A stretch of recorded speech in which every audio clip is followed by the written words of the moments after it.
Nepal Trek Evo, donc c'est évidemment une chaussure de la gamme Nepal, donc c'est des chaussures beaucoup plus dimensionnées que la gamme Trango.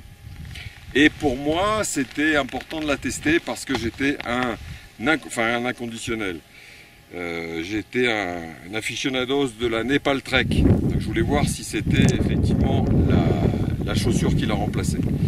Alors, la réponse c'est oui, bien qu'il y ait des différences.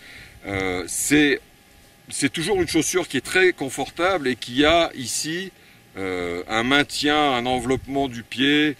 C'est toujours une chaussure qui a un bloc semelle et une tige assez rigide parce qu'il y a 3 mm de cuir, il y a de l'isolant. Au niveau isolation, je pense que c'est à peu près la même chose, c'est-à-dire une chaussure avec laquelle on peut déjà faire de l'altitude au-delà de 4000.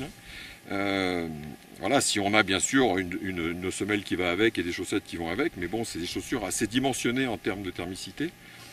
Par rapport à la Nepal Trek, je retrouve plus évidemment ce côté du cuir qui était un chaussant moelleux. Enfin, c'est toujours moelleux, mais c'est du néoprène. Voilà.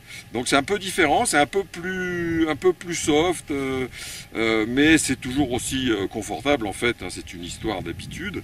Et on a gagné quelques grammes. Hein, c'est quand même une chaussure qui reste assez dans les mêmes eaux que la Nepal Trek. Hein, c'est des modèles assez cossus, un peu lourds.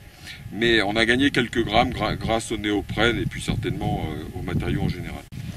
Donc moi c'est une chaussure que j'ai testée sur une saison, avec en début de saison des courses de neige, où j'ai mis un peu les crampons. Donc pour moi c'est vraiment des chaussures faciles à utiliser dans les pentes parce qu'elles ont quand même une rigidité qui est conséquente. Et puis on a une sensation de sécurité avec, donc on peut bastonner quand même dans les névés pentus.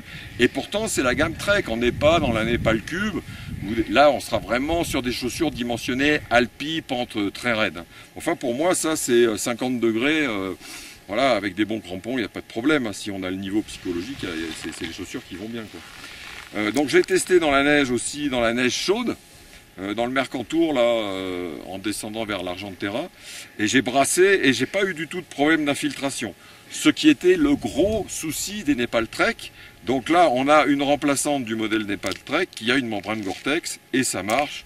On peut envisager enfin de faire des treks d'altitude sur plusieurs jours avec des bivouacs parce qu'on est équipé contre les infiltrations. Voilà.